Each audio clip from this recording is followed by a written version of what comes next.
اقبضوا على هذا الغريب وصادروا كل الأوراق. لماذا أيها الوزير؟ ألا تعلم لماذا؟ أخبرني يا ولدي، ماذا فعلت حتى يصنع بك هكذا؟ صدقني يا سيدي، إن يدي لم تقترف إثما في يوم من الأيام. أخبرني أنت أيها الوزير عن سر اقتحامك داري هكذا. ستعلم، ولكن بعد القبض على من في بيتك جميعا. فتشوا السطوح والغرف وفتشوا تابوت الكتب. سبحان الله، لما تفعل كل هذا؟ ألم تنتهي المحنة بعد؟ ألم يأمركم أمير المؤمنين بالسماح لي بالخروج إلى المسجد للصلاة والدرس؟ كان أمير المؤمنين يظن أنك لا تحمل له ضغينة في نفسك. لقد بايعته على السمع والطاعة في عسري ويسري ومنشطي ومكرهي. وهذا العلوي الذي تخفيه في دارك. العلوي؟ إنني من سجستان واسمي سليمان بن الأشعث. فكرة لا بأس بها. تخفيه في دارك وتقول إنه من سجستان، وفي الوقت المناسب تعلنه على الناس وتبايعه خليفة للمسلمين. إن أوهامك هي التي تصور لك هذا أيها الوزير. يبدو أن آلام الصوت قد زالت من ذاكرتك يا ابن حنبل. كيف أنساها وقد طبعت على جسدي؟ رأيت؟ لقد اعترفت بأنك لم تنسى ما حدث لك، وهذه الآثار هي التي جعلتك تخطط وتدبر لعزل العباسيين عن الخلافة. لا حول ولا قوة إلا بالله، أوصل الظلم إلى هذا الحد؟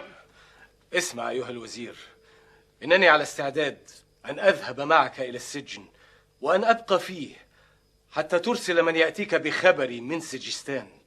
أما هذا الرجل فإنه خير أهل زماننا، وما جئت إليه إلا لكي أنهل من علمه.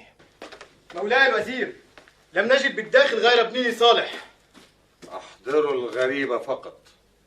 هذا الرجل في داري ولن أدعه يخرج منها وحده أبدا. أتريد الذهاب معه إلى السجن يا ابن حنبل؟ السجن أحب إلي مما تدعوني إليه. أنا لم أدعك لشيء يا ابن حنبل، بل دعوتني إلى قبول الظلم وطلبت مني الصمت إزاء ما يحدث. أرضيك وأغضب ربي القائل: لعن الذين كفروا من بني إسرائيل على لسان داوود وعيسى ابن مريم، ذلك بما عصوا وكانوا يعتدون، كانوا لا يتناهون عن منكر فعلوه، لبئس ما كانوا يفعلون. لبئس ما شبهتنا يا ابن حنبل. هيا أيها الجنود. هل نضع القيود في يديه يا مولاي الوزير؟ ها؟ لا. هيا.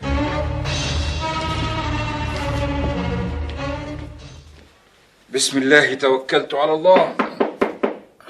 سبحانك اللهم وبحمدك، كأني أعود في هذا الوقت لطالبي.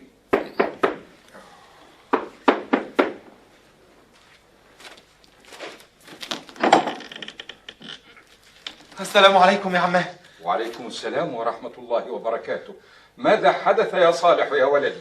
قبض الوزير الفتح على أبي. اقتحم الدار هو وجنوده وقبضوا على أبي وعلى ضيفه. ومن كان ضيفه؟ رجلا يدعى سليمان بن الأشعث. سليمان بن الأشعث. سليمان بن الأشعث. أله كنية؟ نعم، يكنى بأبي داود. هو من سجستان. أتعرفه؟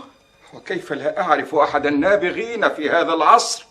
لقد حضرت درسه هناك واستمعت إليه، وطلبت منه المجيء إلى بغداد لمقابلة والدك، فهو قبلة العلم في زماننا. قبلة العلم تضرب باستياط يا عماه، لأننا في مجتمع تطغى فيه البدعة على السنة. أظهر الحق على الباطل. يا سبحان الله، لقد سئل والدك هذا السؤال من قبل. وبماذا أجاب؟ قال لا. وما علته؟ قال إن ظهور الباطل على الحق أن تنتقل القلوب من الهدى إلى الضلال، وقلوبنا بعد لازمة للحق.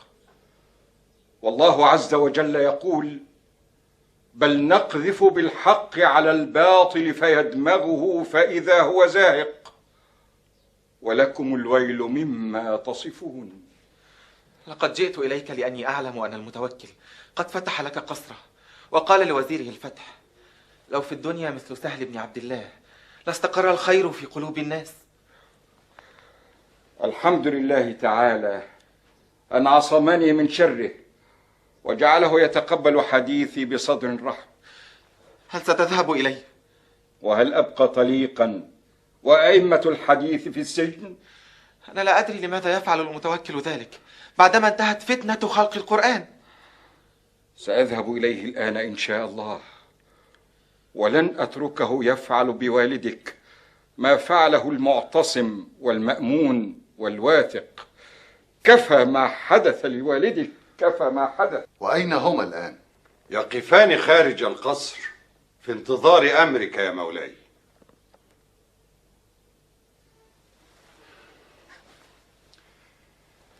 هل أنت على يقين حقا بما أخبرت به؟ الحق يا أمير المؤمنين أنني أشك فيما أخبرت به. فالرجل الذي وجدته عنده كان يستذكر الحديث معه. ولماذا قبضت عليه إذن؟ كنت أظنها حيلة. لا ابن حنبل يحتال عليك؟ مثل هذه الأمور يا مولاي لابد أن يقطع فيها الشك باليقين. وما اسم الرجل الذي كان يؤويه في داره؟ يقول أن اسمه سليمان بن الأشعث وإنه من سجستان. إن كان الأمر كذلك فلا بد أنه يعرف الشيء الكثير عن إمامهم. أدخلهما. أمرك يا أمير المؤمنين.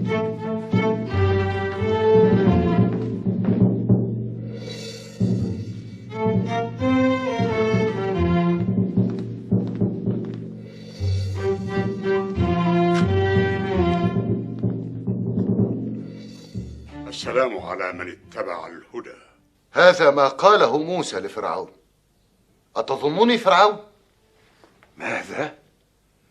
أترمي أمير المؤمنين بالكفر؟ لا حول ولا قوة إلا بالله. إن كان هذا مجلس قضاء فأدخلوني السجن قبل أن تستمعوا إلي. مهلا يا أمير المؤمنين، لا تنصت لهؤلاء، إنهم يلقون بك في النار. ورسول الله صلى الله عليه وسلم يقول: إذا أراد الله بالأمير خيرا جعل له وزير صدق، إن نسي ذكره وإن ذكر أعانه، وإذا أراد به غير ذلك جعل له وزير سوء، إن نسي لم يذكره وإن ذكر لم يعنه. أأنت سجستاني؟ نعم. هل صليت خلف إمامكم؟ الحمد لله، فلقد صلى الناس خلفي. خلفك؟ خلفك أنت؟ إنه ليس من سجستان فهو لا يعرف إمامه. الحمد لله يا مولاي، ها قد قطع الشك باليقين. انتظر، دعني أسأله مرة أخرى. ما اسم إمامكم يا هذا؟ اسمه سليمان بن الأشعث ويكنى بأبي داود، وها هو ذا يقف بين يديك يا أمير المؤمنين. أبو داود؟ أنت؟ أبلغك عني ما يشينني؟ لا والله، لقد بلغني عنك كل خير، فلقد كتب لي والي سجستان عنك الكثير، وأخبرني بعلمك الواسع وبالتفاف الناس حولك وبدعائك لي.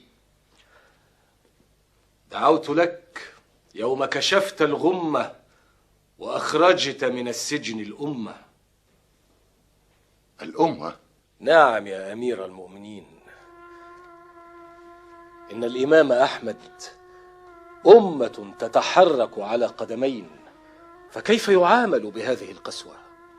قل له يا أبا داود إن البحتري يقول الشعر في حضرة أمير المؤمنين فيتقاضى آلاف الدنانير، وأحمد يروي أحاديث رسول الله صلى الله عليه وسلم فيكون جزاؤه الصياط. كانت وشاية يا سهل. مولاي أمير المؤمنين، لا تدع أبوابك مفتوحة طوال الوقت هكذا لمثل هؤلاء. هذا سهل بن عبد الله، وأنا أسميه رجل الله، فكيف أغلق بابي في وجهه؟ دعني أصافحك يا أبا داود. أتعرفه يا سهل؟ سيرته كأريج الزهور تحملها الريح من بلد لآخر. لقد أخطأ الوزير في حقكما. يا أمير المؤمنين، لو أنك آمنت بالله حق إيمانه فلسوف تذكر قوله سبحانه وتعالى: يا أيها الذين آمنوا إن جاءكم فاسق بنبأ فتبينوا أن تصيبوا قوما بجهالة فتصبحوا على ما فعلتم نادمين. صدق الله العظيم. يا أمير المؤمنين، لك عندي بيعة على السمع والطاعة في عسري ويسري ومنشطي ومكرهي، وأن أوثرك على نفسي. في الحقيقة يا مولاي لقد قال لي ذلك في داره. إن النبي صلى الله عليه وسلم هو الذي أمرنا بذلك أيها الوزير. يا رجل، أقال لك هذا في داره وقبضت عليه؟ كنت أظنه يخدعني يا مولاي. لا حول ولا قوة إلا بالله. هل الخداع من شيمة هذا الرجل؟ إنك يا أمير المؤمنين تقرب منك الشعراء الندماء وتأنس بهم ولا تأنس بالعلماء. هم الذين لا يأتون إلينا. هل دعوتهم؟ أكثر من مرة. أتنكر هذا يا ابن حنبل؟ لا. أتريد أن يسامرك ابن حنبل ويجلس مع أبي العيناء والبحتري؟ سهل، إنك تستغل عطف أمير المؤمنين عليك فتتمادى. بل أنا الذي أعطف عليه بكلماته التي يخشى بعض الناس أن ينطقوا بها في حضرته. قل الحمد لله وسلام على عباده الذين اصطفى